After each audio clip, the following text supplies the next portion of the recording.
doctor Oscar Adarves.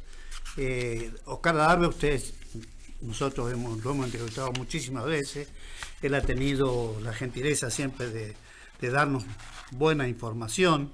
Y la verdad que me parece pertinente esta nota por la gran vocación que tiene Adarves a la hora de hacer gestos de grandeza. Él también le tocó ser empresario exitoso, fue un gran exportador y mantuvo lo que es la economía regionales o aquello que dice la microeconomía o las pequeñas y medianas empresas que han caído un montón ahora, ¿no? Él le ha tocado trabajar y mucho. Es abogado con estudios avanzados en economía en la Universidad Nacional de Córdoba, periodista económico, miembro de AIPET, Asociación Internacional de Periodistas Especializados y Técnicos, ganador de la beca Citibank para periodistas especializados en economía, becario de la Universidad de Columbia en Nueva York en economía y finanzas, y en el Fondo Monetario Internacional, la Reserva Federal y el Tesoro de los Estados Unidos. Con una verdadera vocación que ha tenido, porque él, como profesional del derecho, también ha hecho un montón de cosas y siempre para nosotros es un placer compartir con él. Buenas tardes, Oscar, ¿cómo estás? Castro Espinosa te saluda. Te saludo igualmente y gracias por la presentación, me exageraba quizás. No. Bueno, a tu disposición estoy. Bueno, primero que nada me gustaría que nos des un pantallazo de esto que sabemos en tu estilo y por el conocimiento que tiene la economía. Has colaborado con un montón de gente importante, algunos te han escuchado, otros no. Te codeaste con los clásicos siempre. El plan económico no se toca, dijo Milei. ¿Y qué plan? Se pregunta Oscar Adarves. Así, ¿no? Sí, es una nota que sale publicada hoy en Diario de Cuyo. No sé qué otros diarios la estarán publicando, pero la que sé que la que ha salido esta mañana. Y efectivamente no es un título irónico, sino descriptivo, porque Milei dice: el plan económico no se toca, no se mueve un ápice. Pero la pregunta es, ¿qué plan? ¿Y por qué esa? Porque todas las medidas que se han tomado hasta ahora son de corte exclusivamente financiero. Hay que ver que el equipo económico de Milei está compuesto por operadores de bolsa, operadores de mesa de dinero, gente que maneja las acciones, las colocaciones de dinero, y por eso quedó atrapado en la criptomoneda. Él se vio seducido por eso, pero piensen que todo esto es especulativo, por lo tanto no es creador de riqueza, sino de un traslado de riqueza que traspasa de un sector a otro, pero siempre en perjuicio de alguien. En la producción es distinto. En la producción, si alguien gana, todos ganan, porque es un efecto multiplicador de la inversión y el gasto. Y ese gasto tiene que ser producto del propio esfuerzo. Tanto produzco, tanto tengo derecho a consumir. Eso es una ley económica de Say, que es el nombre del economista que la escribió, y si no, no hay economía de mercado posible. Perón lo dijo alguna vez en esta frase: en esta Argentina, para que funcione, cada argentino tiene que producir por lo menos lo que consume. Y eso es exactamente la ley. Yo no adhiero a la economía dirigista, pero ese principio no es de una economía dirigida, sino de una economía libre, cosa de que haya un equilibrio. Obviamente hay que sostener salud, hay que sostener educación, hay que sostener seguridad, y esa gente produce su servicio, son servicios productivos. El problema es cuando el servicio no es productivo y cuando los cargos políticos muy bien remunerados son invento de la burocracia. Y evidentemente en tal caso, si alguien tiene capacidad de consumir a costa del que produjo, te quita esa capacidad de inversión, reinversión, y es recesivo. Todo impuesto no productivo es recesivo. Por eso, en el tema de obra pública que paralizó Milei para poder llegar a sostener el superávit fiscal, no es una medida correcta, porque lo que habría que haber hecho es auditar la obra pública y castigar a los corruptos. pero al mismo tiempo no pararla. Si vos me cobras un impuesto para yo hacer una autopista que me acerca mis productos a los lugares de consumo, a los lugares de exportación, a los puertos, es algo que a mí también me beneficia, y lo que me quitas, ese efecto multiplicador que me quitas de mi inversión, se pasa inmediatamente, se multiplica también en la obra pública bien auditada y bien hecha con honestidad. No habría un efecto negativo en suma. No sé si estoy Sí, siendo claro que claro o sí, estoy sí, siendo... claro que sí, no. Bien. Además que quiero, en tu calidad de gran observador también, pero antes quiero agregar a esto que decías de Perón, lo que dijo, o sea, realmente esto es bueno, pero más bueno también tiene que ver con tu propio artículo. Tiene el que dice Adarve en esta publicación que le ha hecho también de Arecuyo, que yo tengo una copia oficial también. Lo dijo San Pablo hace 2000 años. El que no quiera trabajar, que tampoco coma. Y creo que este es el concepto a propósito de lo que marcaba de Perón, que finalmente fue un dirigente político, pero la observación que vos tienes es con algo que nosotros también lo veníamos diciendo, terminar con el rubro mantenimiento, en el caso de Vialidad, ¿no?, de las rutas argentinas, y marcaba vos a fuego en esa conversación que siempre tenemos, o en la calle o privado, siempre tenemos una conversación con Oscar, y él me decía, mirá el camino de San Juan a Mendoza en la parte pertinente de Mendoza, ¿no es así? Oscar, vos estás Sí, viajando periódicamente. claro, porque tengo estudio allá. Así que viajo permanente a Mendoza y cada vez que paso es una lástima. Toda esa obra está paralizada en este momento también. Esa obra llegaba por lo menos hasta Lavalle, y la nuestra tenía que llegar por lo menos hasta Mediagua, con un predicamento futuro que algún día sea de San Juan a Mendoza toda una misma autopista, lo que sería estaríamos en 1 hora y media en un ritmo normal, con Mendoza, y no 2 horas y cuarto que estamos ahora. No es mucho, 45 minutos, pero en los transportes y en todo realmente incide. Y aparte de la seguridad de los traslados.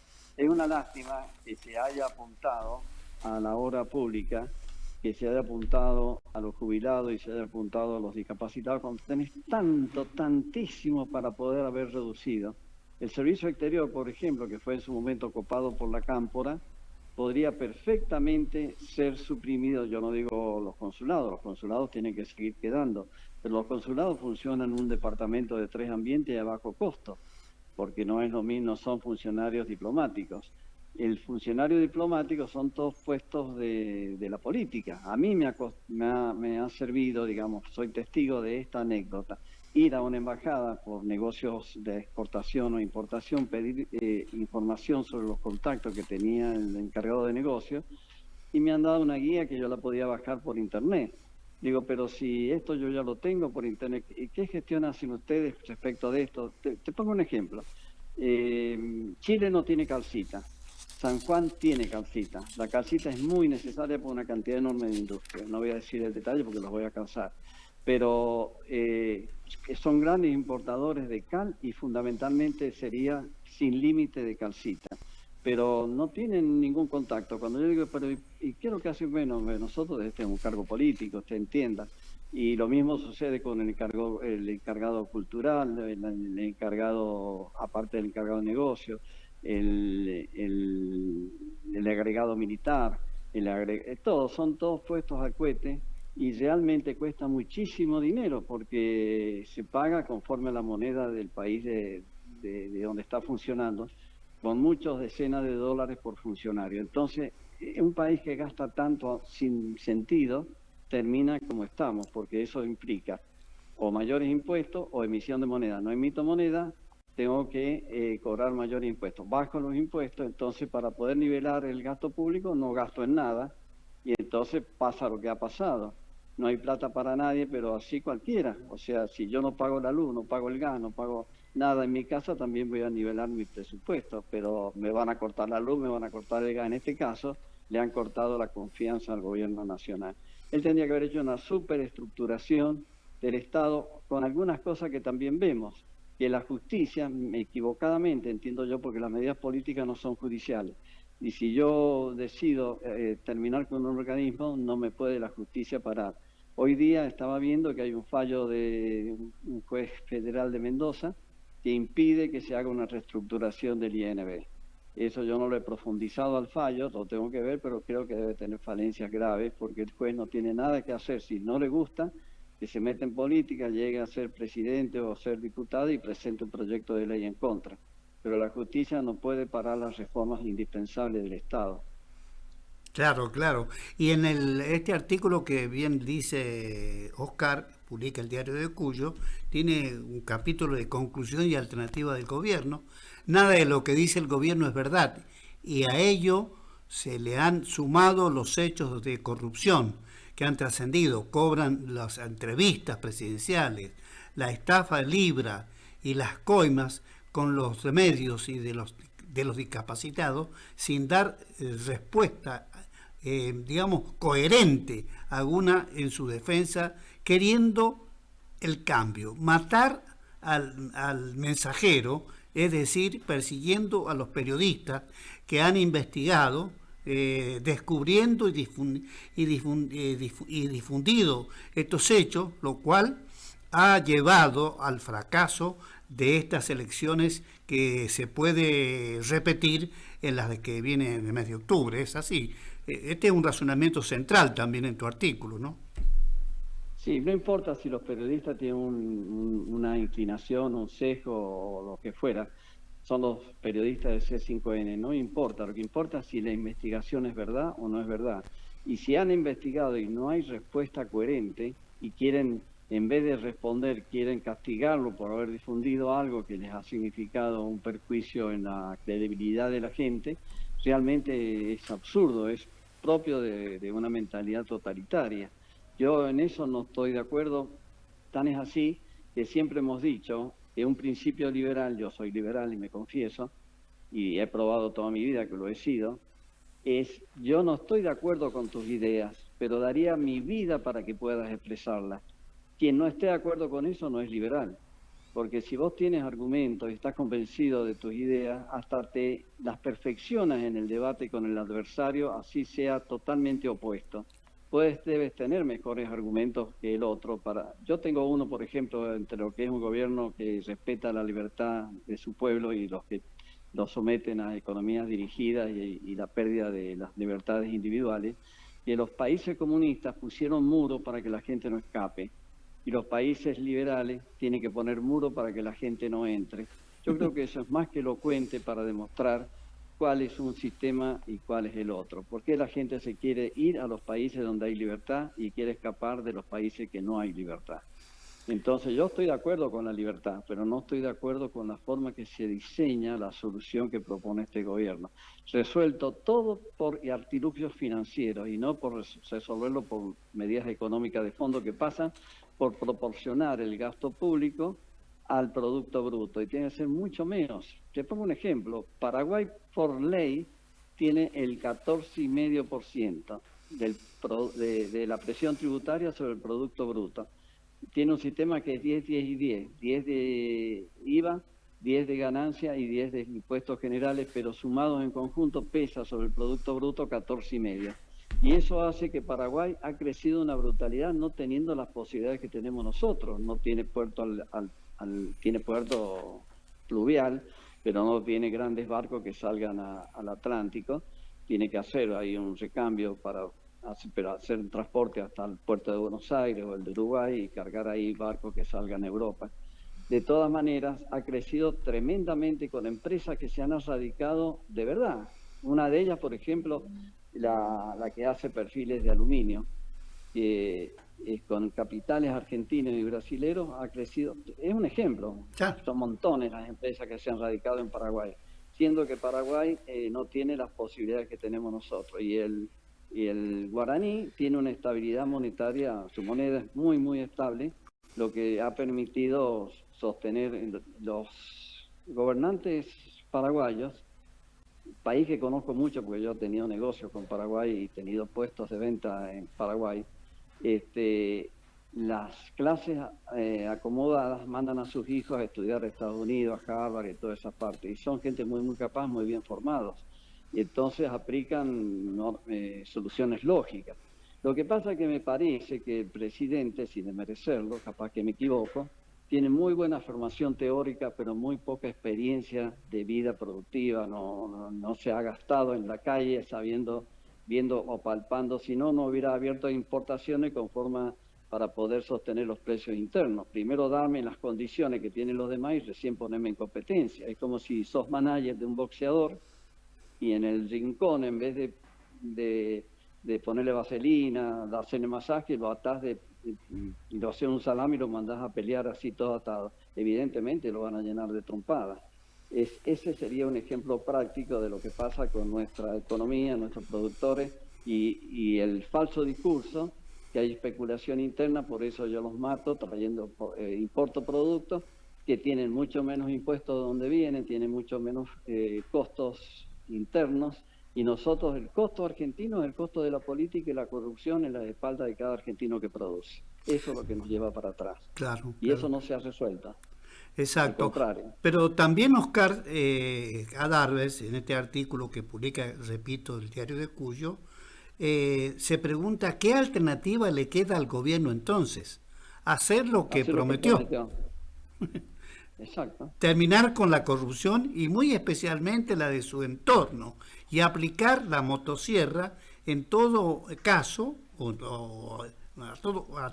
todo gasto superfluo del Estado, suprimiendo todo organismo innecesario, asesores, consultores y todo otro invento de la burocracia. Hay que decir también, Oscar, que Santiago Caputo, es un monotributista, algo así, que tiene un montón de responsabilidades en el gobierno y el manejo de recursos hasta de la CIDE, con lo cual no hace serio todo este plan que necesita realmente para parecerse a plan, ¿no? Un plan sería, propongo estas medidas estructurales concretas, las llevo a cabo, reduzco realmente la necesidad de financiamiento del Estado para poder no solamente sortear en los compromisos internacionales, sino bajar el IVA al 10%, eliminar todas las retenciones, poder presionar que las provincias eliminen ingresos brutos. ¿Y con qué se sostiene todo eso? Que se sostenga lo que hay que sostener. ¿Cuáles son las funciones del Estado? Son varias, pero las principales, la educación, la salud y la seguridad. Y de ahí en más, ver qué es lo que más hay que cumplir, pero no inventar. Hay que crear oficinas producto del invento de la política para poder colocar su gente. Eso o se termina o eso va a terminar con todos nosotros como país. El país tiene que salir de una vez por todas con un sentido moral de la política, y no estoy siendo moralista con esto, sinceramente. El que no lo vea así, vamos a seguir sufriendo las consecuencias. De hecho, ya la moral pública de la gente está tan cansada que ahora acepta que se robe con tal que se haga, no importa, pero no se dan cuenta de que en la medida que el que parte y reparte siempre se queda con la mejor parte. Lo mejor sería devolverle a la gente su capacidad de actuar. Yo siempre he sostenido de que el mejor ministro de Economía es el que no existe. Cuando digo esto, la gente piensa que es un exabrupto. Sin embargo, inmediatamente pregunto, ¿cómo se llama el ministro de Economía de Estados Unidos? ¿Cómo no va a saber si es una economía tan importante? Los ministros nuestros son conocidos en el mundo. ¿Cómo no van a saber cómo se llama el ministro de Economía de Estados Unidos? Esa pregunta la hice yo estando allá y estando ya formado en economía. Pero realmente cuando veo el organigrama del gobierno veo que no hay ministro de Economía, sino un secretario de Hacienda que aplique el presupuesto sin ningún tipo de poder de decisión. Y le digo, ¿y quién maneja la economía? Y me contestaron, ¿y por qué la tenemos que manejar nosotros? Si la tiene que manejar el consumidor, las empresas, la gente que está en la producción. No, que no quiere decir que por orden ejecutiva, como ha hecho Trump, no ponga medidas arancelarias que las pueden discutir el Congreso. Lo que tiene que salir del Congreso es todo el presupuesto y no debe ser deformado. A su vez, el Banco Central de Estados Unidos, la Reserva Federal, es tan independiente que las dos variables que maneja el banco, que es el efectivo mínimo, o sea, el dinero no prestable de los bancos, para poder subiendo el efectivo mínimo hay menos dinero, puede hacer más lento el crédito y con eso la velocidad de circulación, son medidas antiinflacionarias y son recesivas también, pero según el momento, pero son siempre mínimas, son de medio punto, cuarto punto, no de 10 puntos o cosas por el estilo. Y también la tasa de interés de referencia, que es la de redescuento que utiliza el Banco Central para los bancos, como es el banco de los bancos, el Banco Central, con eso establece un nivel de la tasa de interés global. Pero en la Argentina la tasa de interés se usa en forma desmedida como contrapeso del dólar, como si fuera una maroma, una sub y baja de la plaza. Y ahí en esa maroma, si yo subo la tasa de interés, el dólar se plancha. Y ese dólar planchado nos da una idea equivocada de que estamos bien, pero no estamos bien si es todo ficticio. Por eso realmente, mira, siendo yo liberal, estoy muy desilusionado de cómo se ha instrumentado por parte del gobierno de Milei y sus acólitos o sus ministros y todo lo que tiene al lado. Vos recién referías de que Santiago Caputo es un monotributista, no se sabe bien cuál es su formación. Sí. ¿Y qué me dices de Karina? Claro. Karina no tiene ninguna formación técnica. Claro. Y sin embargo decide un montón de cosas. Sí, claro. Es correcto tu apreciación de lo que venía haciendo y lo seguirá haciendo Karina Milei, ser hombre de persona de confianza del presidente y estar tomando decisiones, aún aquellas que van contra pelo de lo que estamos viviendo, ¿no? Mira, aparte de eso, Milei tiene que tener muy en claro lo que está pasando. Ella no tiene ni siquiera el tercio del Congreso que lo apoye. Está a riesgo de que le hagan el juicio político, un juicio político, no un juicio con culpas y castigos. Si están los votos, así es el juicio político. No es de naturaleza penal. Para absolverte como para condenarte. Claro. Yo no digo, no soy golpista ni nada, pero es un riesgo muy grande que si se sigue haciendo el loco, no va a faltar alguien que lo diga y va a haber argumentos suficientes para que lo saquen del presidente. Eso también es una inestabilidad muy grande que ha hecho que aumente el riesgo. También en los mercados y todo el mundo se da cuenta de lo que está pasando, no son ningunos tontos y tienen gente más informada que nosotros todavía. Entonces, realmente el Fondo Monetario no puede en este momento hacer otra cosa, decir apoyamos al gobierno, porque si llega a decir no lo apoyamos, ya pasó con De la Rúa, cuando el Fondo Monetario le quitó el apoyo, caímos en la crisis del 2001. Claro. No sé si vos te acuerdas que necesitaban hacer una refinanciación, dijo no va más. Y ahí se pudrió todo. Así que no puede el Fondo Monetario decir otra cosa.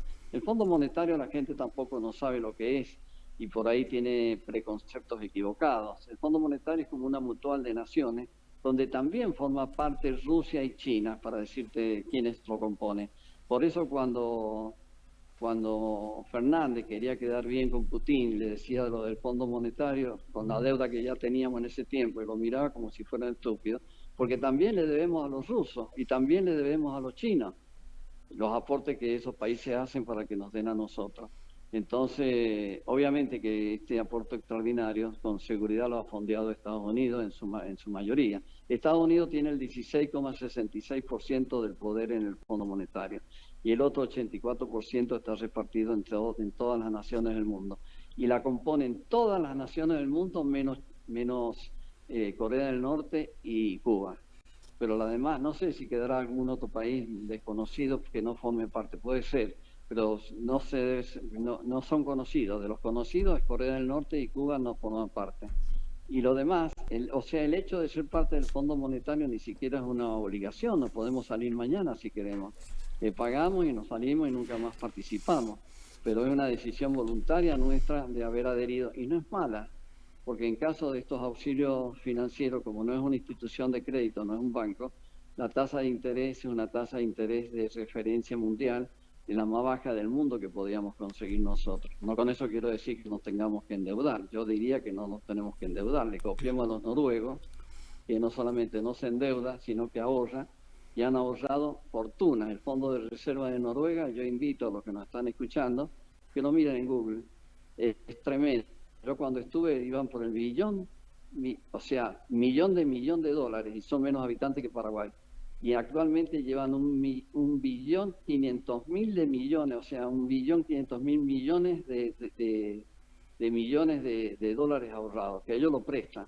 Esto ya daría para otra conversación, por qué se ahorra plata y por qué siguen cobrando impuestos si tienen tanto dinero. Claro. Si no lo hicieran, colapsaría la economía por expansión, porque hay una curva que tiene efectos costos decrecientes y cuando llega a pleno empleo tiene costos crecientes. O sea, no tienen otra alternativa que cobrar impuestos para poder, de alguna manera, equilibrar una economía de tanta expansión como ha tenido los noruegos. Los intereses de ese fondo de reserva sí lo gastan, pero lo que siguen ahorrando, lo que siguen ganando, lo ahorran para que no circule dentro del circuito económico, porque colapsaría por expansión exagerada, porque llega a un punto de costos crecientes. Eso es muy difícil de poderlo explicar con palabras ahora acá, pero entraría en una curva recesiva por exceso de expansión. Eso también, o sea, cuando sos demasiado rico, llega un momento en que te puede colapsar. Entonces, o presto el dinero o lo invierto fuera. Por eso Marx decía, que advirtió ese fenómeno, que las economías capitalistas estaban condenadas a transformarse en imperios. O sea, necesariamente tenía que caer en el imperialismo, porque si no el exceso de capital lo podía afectar. Está escrito en su obra, El Capital. Bueno, hay que destacar también, le digo a los que nos ven, nos escuchan, los siempre están interesados en estas cuestiones, hay que decir que Oscar Adarve fue presidente del Partido de Centro de San Juan y miembro de la mesa directiva de la Alianza de Centro a nivel nacional, junto con el doctor Aguinaga, a quien personalmente conocí, del Partido Demócrata de la provincia de Mendoza. Creo que, Oscar, sí, te vamos a estar invitando también para hablar de otras cuestiones que has mencionado y que hay que desarrollarlas para dar los mejores ejemplos de cómo hay que manejar una economía y de qué valores hay que tener, y que, se lo decía yo a un dirigente político esta mañana, lo que la gente está pensando ahora, que tenemos que buscar y encontrar dirigentes decentes, con coraje, con valentía, para encontrar el mejor rumbo para 47 millones de argentinos que están necesitando que se gobierne bien. Es así, ¿no?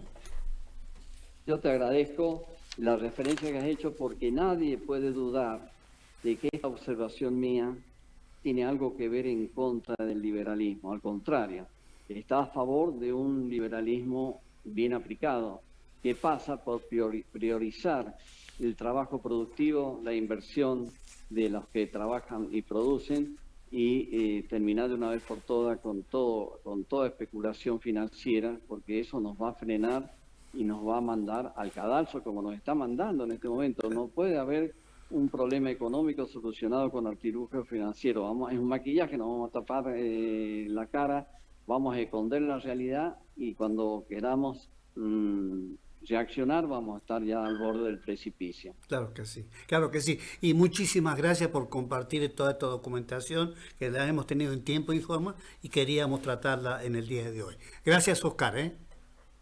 Gracias a vos por la entrevista. Muy bien, llegamos al final del programa del día de hoy. Por supuesto, ustedes ya saben que esto es resumen de noticias. Hoy hemos tenido en el final nada más y nada menos que al doctor Oscar Adarve, una excelente persona, pero fundamentalmente muy preparada, que sus conceptos, que hemos ampliado en algunas cosas, ha sido capaz también de enviarle al presidente de la República, Javier Milei, un análisis que no lo han sabido aprovechar, que se los ha enviado el 25 de julio de 2025 en la inteligencia, que no solamente había que leerlo, sino había que ponerlo en práctica. Quizá de esa manera se incorporaba una voz potente, como la de Adarve, y fundada, como la de Oscar, que significaría agregarle a la tarea presidencial elementos centrales para un gobierno correcto, un gobierno que se precie de tal, pero que básicamente encuentre el camino. Muchísimas gracias, señoras y